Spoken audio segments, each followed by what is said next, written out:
Okay, so this morning I tried to do procedural generation for let's speed this up for this citadel. So I'm gonna try to have it going across these bands. So there'll be sort of city bits procedurally generated across them as a test. So I tried to do it this morning. Allow me to position. But it didn't work. It would crash every single time. Now I followed the tutorial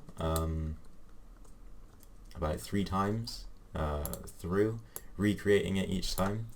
I did it I used an actor to control it, procedural. So I used this actor to control it, and I actually have the actor within the level at the moment. So this is the code that I used to do it, and I did loads of comments just so I can understand, well, really understand how everything works, so I can actually customize this and go outside of the tutorial.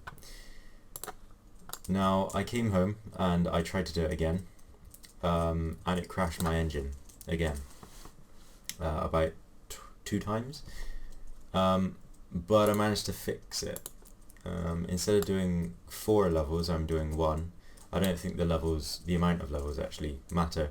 The problem was, so this is a static mesh, this is just a cube static mesh.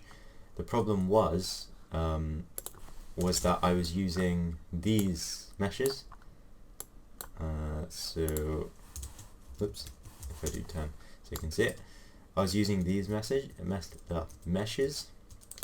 I don't know how these are different from these ones, but I'm sure that they are.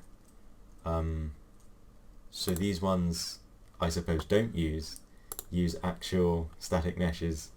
So I'll actually do a simulation right now. So as you can see, it just generated, I think there's 10 of them, and they've done a random rotation, 90 degrees and whatnot. So I'm gonna try and do the city thing, and then I'll record some more later. But that's how I fixed one thing. Okay, so another snazzy little feature of procedural generation I found. I was commenting all of this new code that actually works, and I've changed it so that I can select the horizontal grid size and the vertical grid size, and so I can make one larger than the other. But another problem that kept crashing Unreal was if I used, to set the unique instance name, if I used a different append that has something that has something between these 2 integers, then it would crash. So for instance, this one says tile, then it appends the horizontal index value and then the vertical index value. So you'd get something that looks like, okay, that's hard to select. Right, you get something that looks like this, the tile then xy. I tried to make it so that it was tile x coordinate and then a comma and then the y coordinate. That crashes that crashes Unreal Engine when you do that. Not entirely sure why, but it's a little odd little thing. So it's a very delicate system, apparently. Another thing I added, which is quite useful for me, because I've tried to put this whole procedural generation on the construction script, but it doesn't work on there because I'm guessing you can't load levels on the fly with the construction script. Have I set it back? I have, okay. Just so I don't crash it again. So construction, let's actually delete it. So I've set up this box extent around the area of the actual actor, so that I can see how large the generated city will actually be before I actually generate it. So all it does is multiplies the tile size by the grid size, and then it gets this box Z extent, which is kind of arbitrary because I can actually, in order to get the accurate Z axis, I'd need to know how big the tool list meshes in the levels. So if I go to levels, and I were to go to the box mesh, I need to know how tall this is, which I don't really want to do. I don't really know how to do it.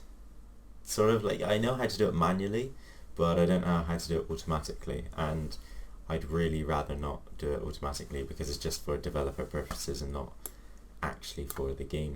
But it just ensures that the box as well is drawn from the bottom of the actor upward, and not on both sides, and that's what that controls. That is only drawn upward. But what it means is that I can see how large the city is going to be, and then I can click play and it'll generate it. It's got a little bit of leeway because I think there's extra there's extra tiles being generated outside, or extra padding, probably because it's a zero-based index value in the array. So perhaps I can -1 to get the actual size, which I just figured out. So if I were to increase the grid, it increases that box extent. So now the new one should be about that large. So if I generate it, yeah, so you've got a bit of padding. So it's not hugely accurate, but at least I can see a little bit where it's going. Another good thing, which I do want to show off, is how it can do it larger in one axis rather than the other. So there we go. I have noticed that there's a bit of a problem, like this doesn't become the exact origin when it gets larger than, I think, about 10. So I might try and figure out how to fix that. But yeah, as you can see, it's larger in one axis than the other, which is good. Okay, so to finish off the day, I have a little bit to show. Up in the top right corner, that is a test that I did for the procedural generation of around 9,000 buildings. Obviously there's a lot of frame drops because it's not very efficient, but it managed to do it, which was pretty pretty fun. So what I'm planning on doing in the future is fixing out a little bug, well, not really a little bug, something that I just haven't implemented yet, which is where, so I can move this around and I can simulate, and it'll build the buildings wherever I place it, and if I place it upward, thing is, it's now builds it like exactly at the base of wherever you place the actor. But it also, I don't think it does it like low down. Or did I fix that? I think I think I fixed it, but I don't remember fixing it. Okay, well apparently I did. Okay, so I was gonna do the Z offset. So wherever you place it it should generate from that point, which apparently it does. So I did that. I just don't remember. Okay, so what was... Oh, okay, so here's a problem. That I don't know exactly what the problem is, how to fix it. But if, let's say I choose a 5x5 grid and I simulate, does it all fine? The warning in the corner is nothing to do with the generation. However, if I go above 10, let's say 16 by 16, it generates perfectly fine, but I get some errors. See, like, it generates fine, but then I get some errors, and it's to do with trying to create the instances, so trying to actually generate them from the streaming levels that I'm using to generate. I don't know why. I don't know why that is. Like, it's access none, trying to read property, create instance. Yeah, so I'm guessing like it's trying to create the instance of a building, but it just reads nothing. But I don't know why that is, because it seems to work perfectly fine. And as you can tell, I've tested it with 9,000 buildings, and it seems to be completely fine. So yeah, I'm not entirely sure why that happens, and it's only above 10.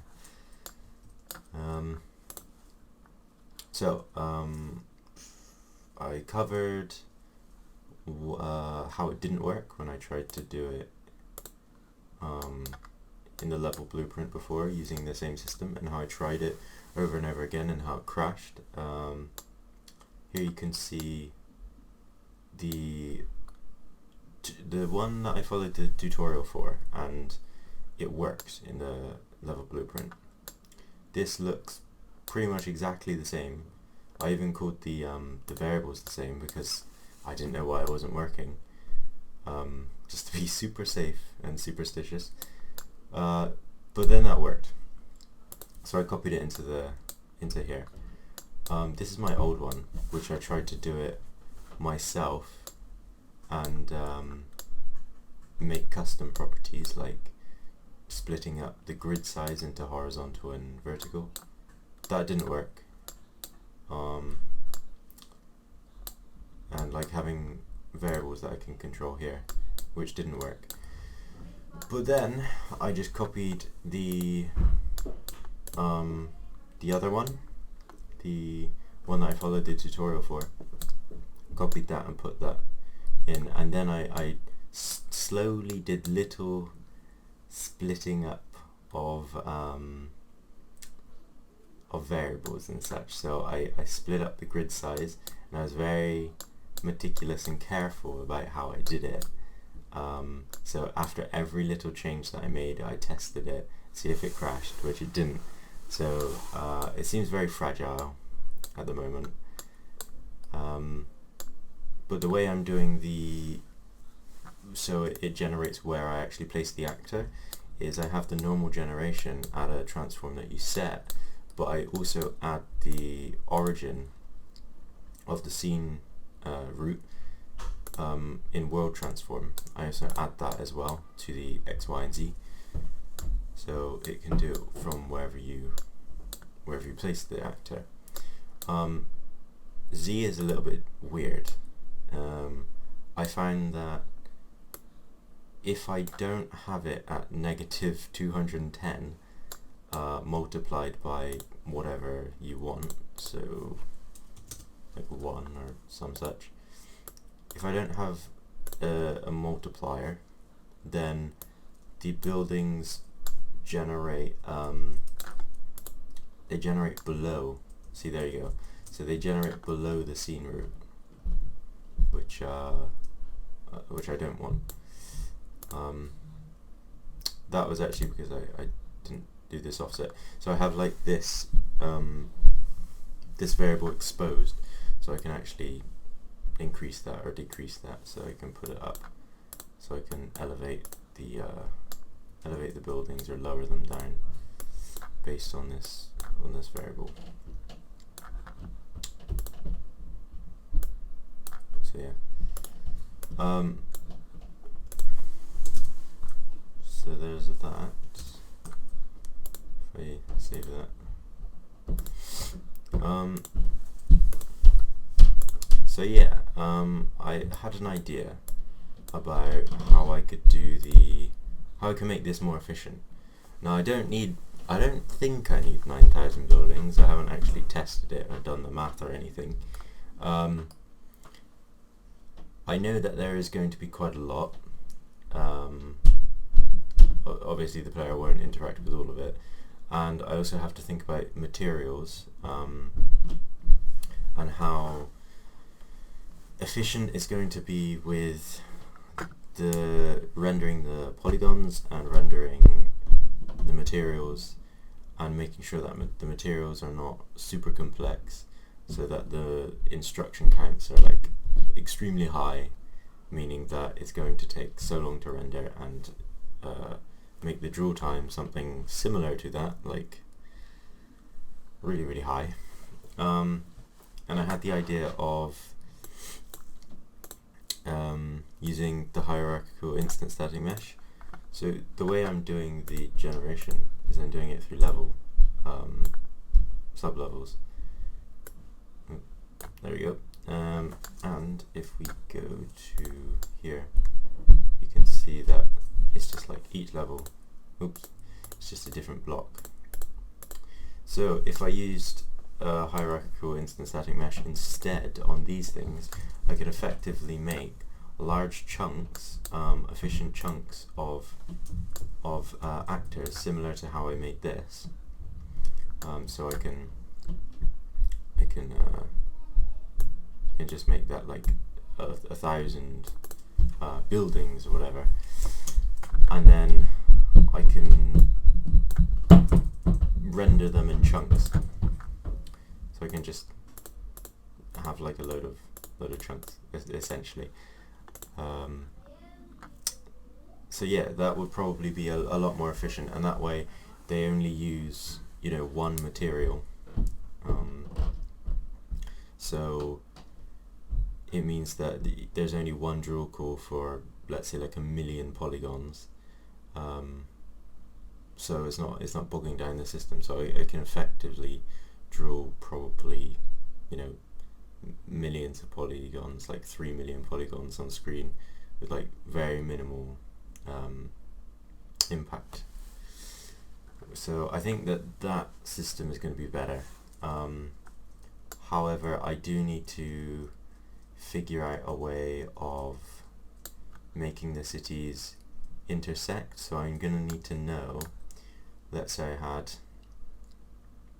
can actually read this, okay, there we go. Let's say I had 21 ships. I'm going to need to know, going to do a bit of math or some such, where I need to, where's the thing? Let's do this so I can actually read it. So I need to know the separation length between them, so then I can draw buildings in between, so it looks more random. So I can have like a tall building, small building, tall building, small building, but then I'm going to need to have like a lot of variation with a high enough separation length that it creates that random look, and probably enough sub-levels that are varied enough to create something a bit more like this in the upper right hand corner, something that looks a bit more city-like. That's only using 4 types of meshes, but if I were to use lots of different ones, then effectively I can make something seem a lot more random whilst being super efficient. I was thinking about using culling as well, culling volumes, cull distance volumes. However, with the way that the Citadel is, the way that I want the player to be able to interact with it, it does mean, let's bring this up, it does mean that if there's buildings all around here, then when they come down from the elevator and they come out, they're going to be able to see all of the buildings. If I use a cull distance volume, then they might be able to see the ones in the front, but none of the ones in the back for optimization purposes. However, I don't want that. I want them to be able to see all of it, so it seems more like there's more to it. It's that visual storytelling thing, because it doesn't make sense for you to be able to see one building over here and none over there, and then you fly down over there and suddenly there's buildings there. That just doesn't make sense. Unless I give some like space agey explanation that is just a bit wacky. So yeah, I'm gonna have to figure out how to do that, but I think the instant static meshes is the way to go with that, and I can test that tomorrow. The tests today were pretty successful. To render, I'm also thinking about loading screens. I'm gonna have this on begin play. It's probably gonna have a bit of performance impact whilst it's generating all of them. So what I was thinking of doing is just having not a loading screen, but having the player interact with widgets as I originally planned, before they actually start flying around. So hopefully the generation is done by that time, and if it isn't, then I can actually have like a little loading screen, and I can probably have a variable that tracks the generation, how much of it is actually generated at any given time, to give myself a sense of progress. Is it 100% done or is it 70% done, etc. And because I'm using loops, it should be fairly, well, somewhat simple to be able to do that. Because like completed is obviously it's 100% done, on the first one at least. So yeah, I'll have to think about how I can do the generation, how I can sort of hide it. And I'm thinking with the UI that I have at the moment, the main screen, because they use this and they can set their graphic settings, they can create a character, not really create a character, but they can enter their name, and by the time they've done all of that, and probably the introduction plays, etc., then the generation should be done, because the static mesh, the hierarchical instant static meshes should just render super quickly. So yeah, what problems occurred today? Those were mentioned earlier, and how I fixed them. If I had to do the same thing again, what would I do differently? Where's the... I can search for the Citadel thing. There we go. So if I had to do it again, instead of trying to modify the tutorial system straight away,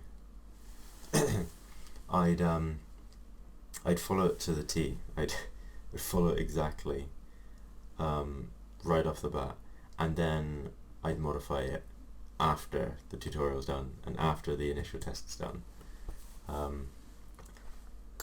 Yeah, because whilst it may seem like it saves time to make the modifications whilst you're doing the tutorial to fit the project, it can also mean that a lot of time is wasted if it doesn't work, because you don't know why it doesn't work, and then you have to go back and make it again, either spend time trying to figure out why and fix it, or have to go back and follow the tutorial all over again and make it exactly all over again. So that's one thing I'd change next time. Yeah, that's it for today.